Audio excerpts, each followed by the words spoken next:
Hi, I'm Tim. Welcome to Watchbox, and thanks for logging on. If you love this watch, email me, tmosso at thewatchbox.com. It's in the description below. The purchase and pricing email question line for your questions about the pricing of this or any watch you see here on Watchbox Reviews. Email me at tmosso at thewatchbox.com. And today we're discussing a watch launched back at SIHH 2017. That was my first SIHH, and the best watches from JLC that year were the Blue Dial Masters.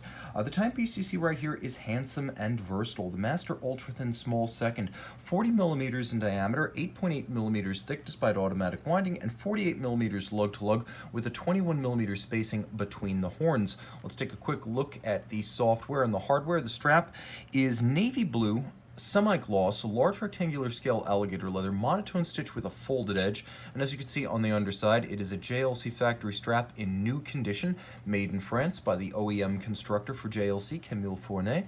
It includes a JLC deployant clasp in steel to match the steel case, and if you look carefully you can see there's a little push here button on the underside that allows you to remove the buckle from the strap without any resort to tools. It is a push button release system for the buckle.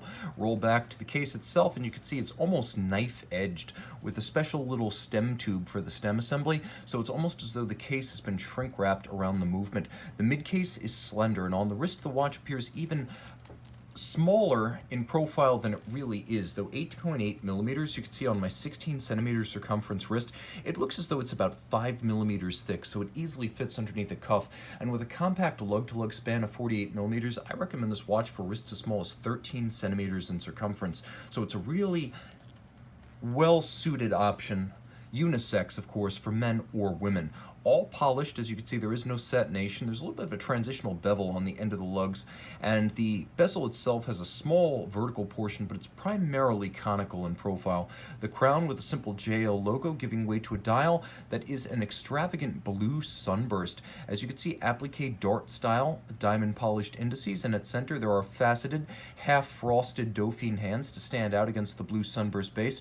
There's an azurage concentric circular guilloche on a sunken second scale down at 6 o'clock, and a minute style dimple track, the dimples allowing you to count the minutes. There is a wonderful simplicity and balance to this dial. If you are in the no date camp of luxury watch fan partisanship, you're going to find the symmetry and the no-date simplicity of this dial appealing. The dial also has a bit of a dynamism to it, not just the way light shifts across its surface, but it can appear anywhere from blue to purple depending on the light. Also note one of the most endearing elements of this dial, the quarter cabochon in high polish on the sub-seconds register. Turn it all over, and you can see there is a JLC manufacturer caliber 896 automatic back here.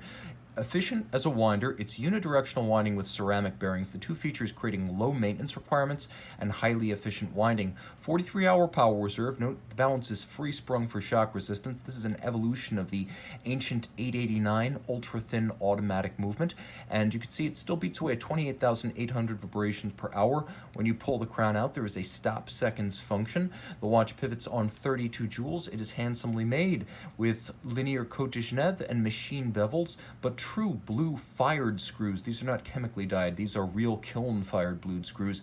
There's also engine turning on the base plate. You can see it most easily below the balance. The movement is principally machine finished, though not entirely, so you are getting an element of crafterology here. All of it water resistant down to 50 meters, which is impressive for an ultra thin dress watch, and then it's been through the Master 1000 hours control test, which is a 1,000-hour test of 6-position chronometry, water resistance, winding efficiency, power reserve, and durability. Originally created back in 1992, it was the first internal manufacturer test to exceed the COSC, and to this day it remains highly influential and pace-setting for the industry as a whole. Email tmosso at thewatchbox.com for purchase and pricing details concerning this Jaeger-LeCoultre Master Ultra Thin Small Second.